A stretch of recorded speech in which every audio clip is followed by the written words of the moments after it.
Hello, welcome to Free Will, Science, and Religion. I'm Chandler Klebs, and today I'm here with George Ortega, David Joseph, and Michael Walsh.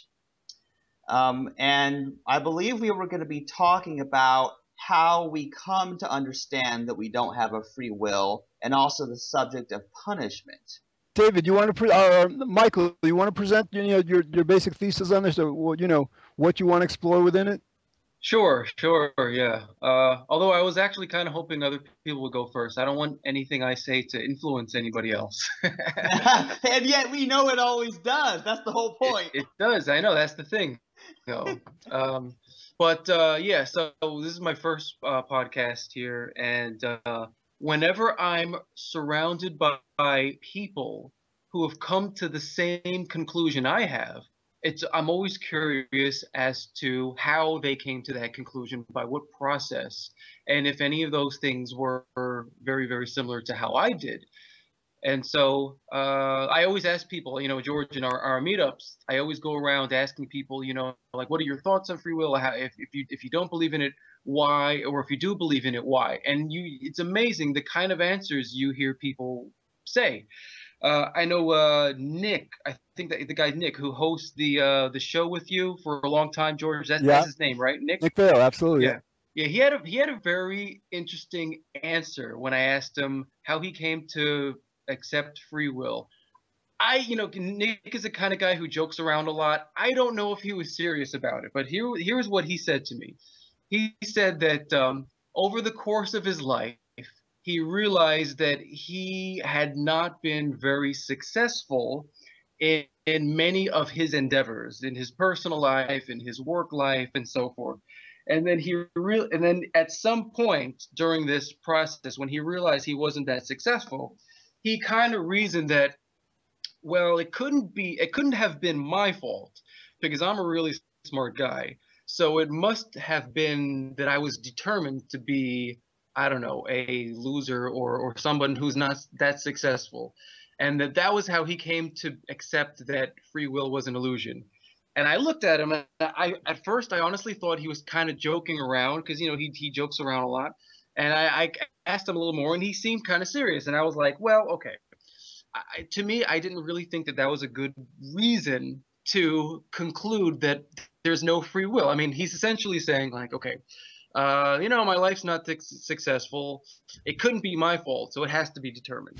I mean, okay, the conclusion may be true, but I don't think that's a good way to get there. I mean, because I'm a pretty thoughtful atheist, and I engage with religious people all the time on the internet, and I ask them all the time, like, how did you come to believe that God, or how did you come to believe in your particular religion? And a lot of people, you hear all kinds of answers. Some of them are really, really, really bad. Some of them are such like, I was feeling really, really down one day, and I was drunk and on the street, and I passed out, and I woke up and I realized I was sleeping right next to a church. And then I looked up and I saw the cross, and that's how I came to realize that God exists.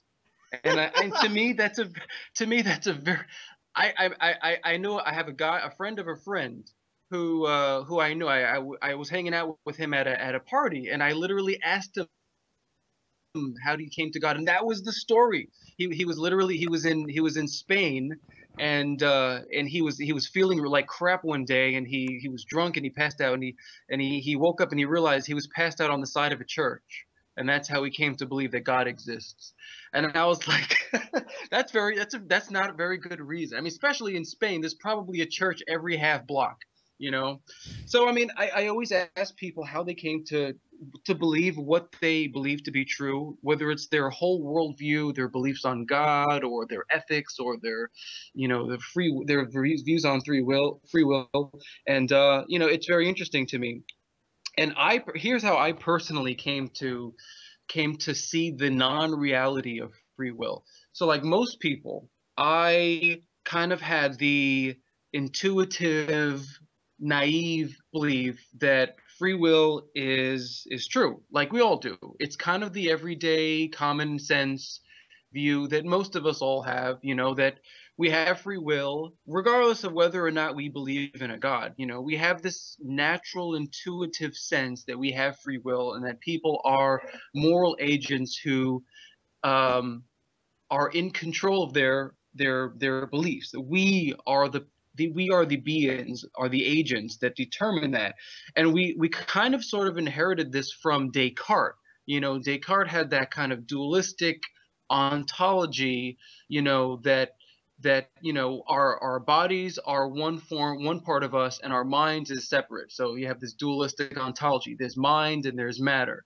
And his view was that the mind controls the matter, that the mind is kind of like the man inside your brain who's pulling a bunch of switches and pulleys and levers, and he's controlling the body, and that the body is really just kind of like the vehicle, and the mind is like the driver of the car. And you know, so the mind is really controlling things. The car is really just there to allow the mind to navigate through a physical world, and it's really just there. You know, it doesn't have any causal control or anything. So we all in Western culture essentially have inherited this basic view, and I believed it. I bought it for a long time, and I encountered a few people on the internet that I was on various different blogs and websites who I was like interacting with, like in the comment section.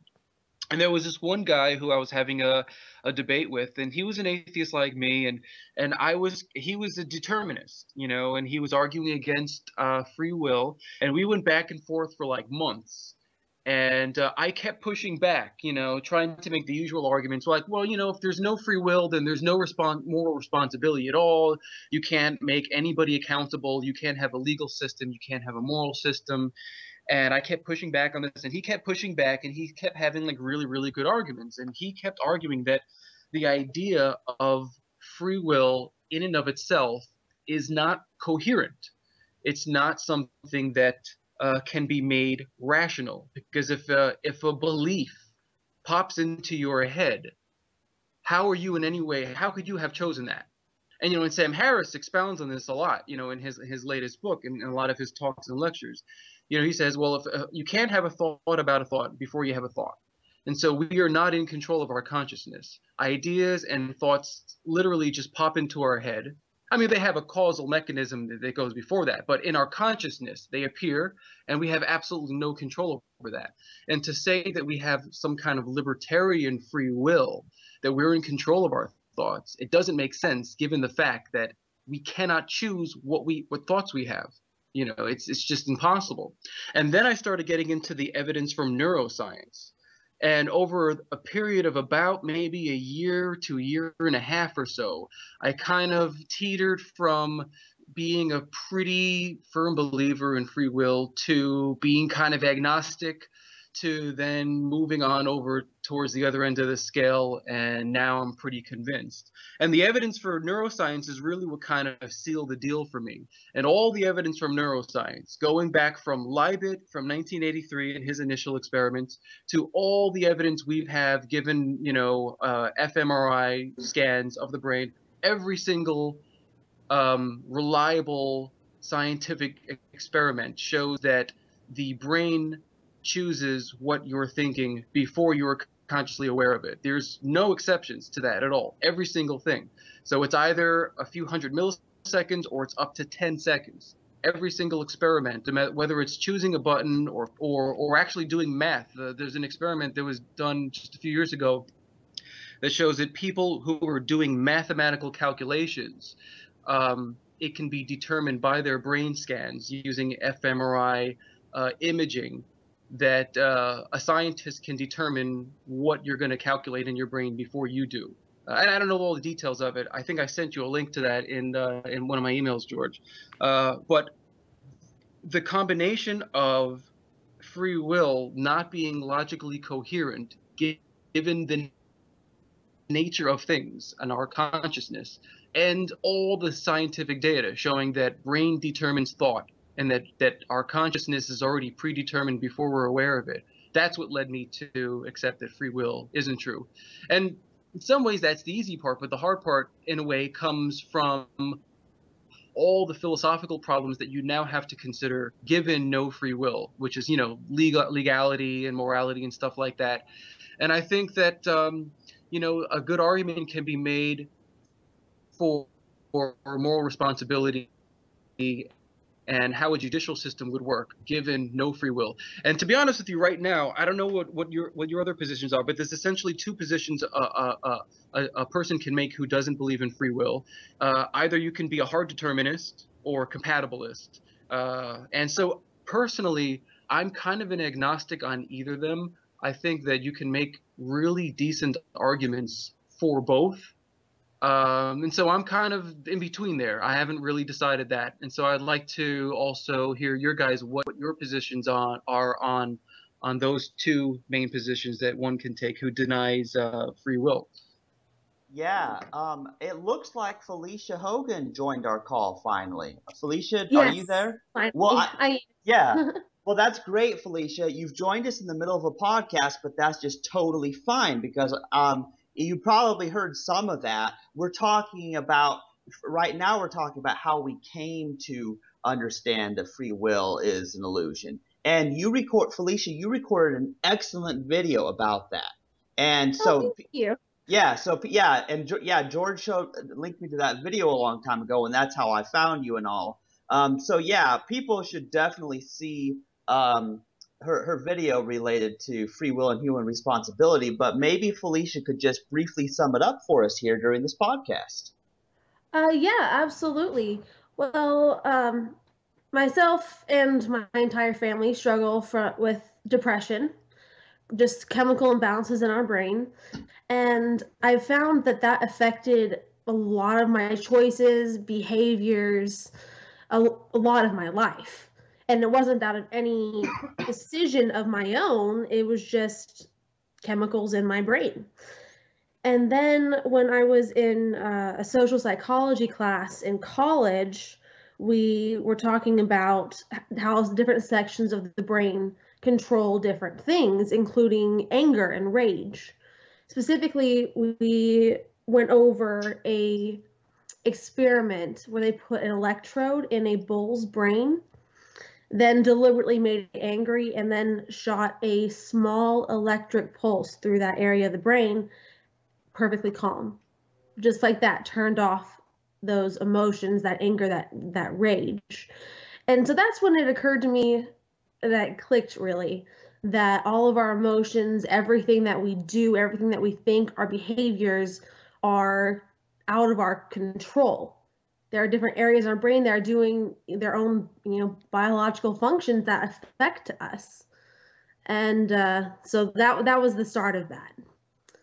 Yeah, that makes a lot of sense because basically our brains are electric chemical processes, and so things can be turned on and off electrical impulses. So I think that fits in with the whole us being machines and robots sort of thing. We've heard from Michael Walsh, we've heard from Felicia. So which of the rest of us should go next? David, you want to go? Sure, I can go next if you want. Okay. Bringing it back to what Michael was saying as well, I've heard Sam Harris mention about that sometimes the things that we believe in, we don't always believe them for the right reasons. Like we ascribe certain reasons to our beliefs, but sometimes quite often we can be mistaken. So a lot of what we believe comes from some kind of subconscious, something we've experienced and we just can't recall it consciously, if that makes sense. I don't know if either of you have heard Sam Harris talk about that. But for me anyway, I started out just generally, believing in free will, being raised and indoctrinated into that kind of way of thinking. And I was exposed to the Zeitgeist movement. I don't know if you've heard of those. Yeah, great movie. Absolutely. Yeah, the first one that I watched was called Zeitgeist Addendum, and in that they touched on the fact that we're influenced by our environment, and we don't really get to choose how we react to things. So it's kind of like in that sense, we're all kind of victims of our environment to a certain degree. And then from there, I kind of just stumbled across Sam Harris and his talk on free will, and that kind of sealed the deal for me, to be honest. I think it's really interesting that I've heard so far everyone mention Sam Harris at some point in time, and I'm curious to hear what he said, because honestly, I have never listened to him talk about free will. I only heard Hitchens a few weeks ago, so I'm way behind on the atheist speakers and authors. So someone fill me in. Yeah, hey, I can totally fill you in on that, Felicia, because first of all, I have read Sam Harris's book titled Free Will twice. I've read that book twice. Really? Also, George Ortega and Nick Vale did a series of episodes on exploring the illusion of free will where they sort of read through basic parts of it and talked about his book. So it was like, I don't know, 4 or 5 episodes just devoted to Sam Harris's book. So that's a good way. That's a good way. If you're not sure if you want to buy the book yet, you can find out basically the idea. Plus, Sam Harris is all over YouTube. Yeah. I'm in the middle of a research project on the historicity of Jesus, so I'm hesitant to start reading another book. But if George, if you could send me the links to some of those episodes, I'd really love to get caught up. Absolutely, Felicia. But, I think ideally, like, Harris has given a couple of talks. They last about 70, 80 minutes sometimes in different venues, to atheist groups sometimes. So I'll send you a link to that also, just so you can hear them firsthand. Okay, that sounds great. Yeah, and I could just say a few sentences here about Sam Harris, what he says about free will. The only 2 proposed solutions are that either our thoughts, decisions, whatever, stem from prior causes for which we're not responsible for, or they're completely uncaused or random, in which case we're not responsible for them either. So the human responsibility thing falls apart either way. And so Sam Harris is in agreement with us about that, obviously. And then there's one other big atheist speaker who takes the opposite view. Yeah, Probably Daniel Dennett. Yeah. That was it, yeah. Well, Dennett is a compatibilist, and Harris is a hard determinist, and that's where they would disagree with each other. Okay, and then I haven't actually looked into any labels as far as what I believe. So can you guys give me some definitions on those? Yeah, totally. Like a hard determinist would basically be someone who's like, well, everything's absolutely caused. Whereas you might have somebody like Trick Slattery who's an incompatibilist, meaning that either caused or uncaused things don't allow for a free will, but he's not necessarily saying that everything's caused. Okay. But then a compatibilist is different than either a hard determinist or an incompatibilist. A compatibilist is like, well, yeah, everything we do is caused by stuff outside of our control, but it's still us doing it, so we have free will. I think that kind of defeats the purpose. Yeah, it totally does. The kind of definitions that Dennett uses would give a plant free will. Oh yeah, it would give a computer program free will. Skype has free will because even though we are causing the Skype program to do what it does, it's still the Skype program through which we're talking, so Skype has free will. That explains why it's been like it's out to get me lately. It's been plotting. Yeah, I mean, okay, as far as how we've come to understand this no free will thing, okay, we've heard from Michael, Felicia, and David, so either George or I could go next. What do you think? Which yours?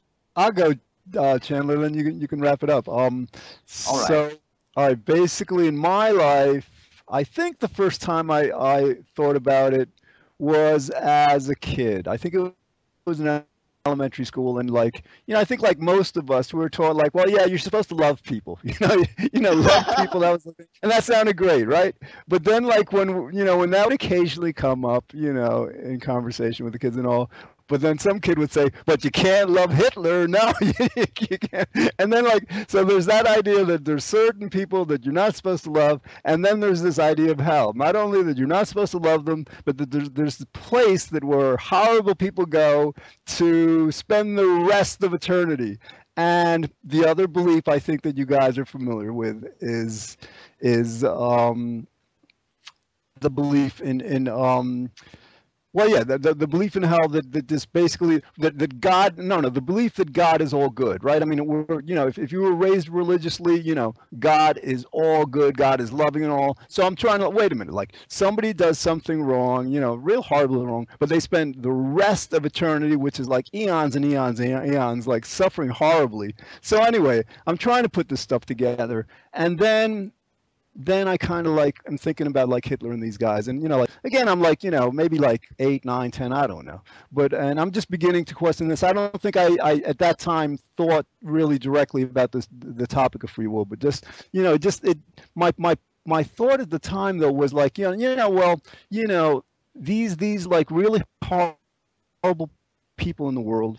At some time, they were infants and they were toddlers, and I just couldn't conceive of a naturally, fundamentally evil toddler, So I think that was the beginning of my beginning to question what stuff is, whether things are up to us or not, And then I think Mike, interestingly, I think just like Nick Vale, I think, as an adolescent, a teenager, I think, I was into self-help books, like speed reading and stuff, whatever. And I noticed with a lot of it, I wasn't very good. And so something's going on. So yeah, there's a couple of influences, just this idea that, how do you explain when people do, really wrong things? And just the other part is that wait a minute, if we had a free will, whether we wanted to be a guitar player or an athlete or something, hey, what would stop us from being really great at whatever? Yeah. So is that your explanation, George? Absolutely, yeah. And then later, yeah. Okay. Well, okay. I'll tell how I came to it, because for me it took a while, because I was an idiot, but it wasn't my fault. So here's the thing: is I started questioning Christianity that was taught to me about everything, the omnipotence and omniscience and that sort of stuff, but then also trying to figure out the free will thing. So I had this interesting take, I thought, hey, well, we have free will, therefore God doesn't know the future. I was along that line of crazy. But once I got into the free will topic, I started seeing, oh yeah, everything has a cause. But it took a while for me to get that, wait a minute, even our decisions have to be caused. It's not like anybody chooses something for no reason. And that's the thing, as I realized something. For me, it was heavily tied to my deconversion from Christianity and that sort of thing. But I thought about it. Wait a minute. Nobody prays the salvation prayer to accept Jesus and be a Christian of their own free will. No, there's a cause. Somebody scared the hell into them, literally, and said, well, if you don't pray this prayer and you don't believe the right thing, you're going to hell and you're going to burn forever. So I realized, oh, well, yeah, they're just trying to avoid the pain, the fear of that. And the hedonic imperative, which George explained so well, is, we seek pleasure and avoid pain. And you realize that what people eat, with the people that we spend time with, the beliefs we have about anything, religion or otherwise, any belief we have, all our actions, we do what feels good to us, and we avoid that which feels bad to us. And I realized, yeah, pretty much everything that I'm doing is dictated because I have no choice but to do what I want. and yeah, that sounds odd to people, but they say, hey, but just choose to want to do something different. But that's what I realized. Wait a minute. Well, why doesn't everybody just choose to stop having sex then? Why doesn't everyone just choose to be asexual? Think how much money they would save so that they could watch My Little Pony or eat watermelon or something like that, And so I started thinking along the lines like how George says, like, well, if I had a free will, I'd just be blissed out. Because that's, to me, that's what free will would be if it existed. That you could choose your feelings, you could choose your emotions, you could just make yourself happy. You could make yourself feel whatever you want. And if you make yourself feel whatever you want, well, then you don't have to have medication for your depression. You don't need help. You don't need anything or anybody. So that would be what I would call true autonomy or self-will or free will, is if you could absolutely choose to feel whatever you want, believe whatever you want, and therefore do whatever you want. So in order to have the freedom to do what you want, you have to have the freedom to believe and feel whatever you want. But here's the deal. What determines what you want? What causes you to want something? And you realize that your genetics and your conditioning, your nature and nurture, everything in your past determined that you would want to do a certain thing at a certain time. And so I realized, what? Yeah. So I look at it as a hard determinist, and I think choice is an illusion. People say, oh, I made a choice to do this. And I'm like, well, dude, no, you didn't, because you didn't choose to want to do that. And so, yeah. So that's kind of summing it up, how I came to realize this is whack.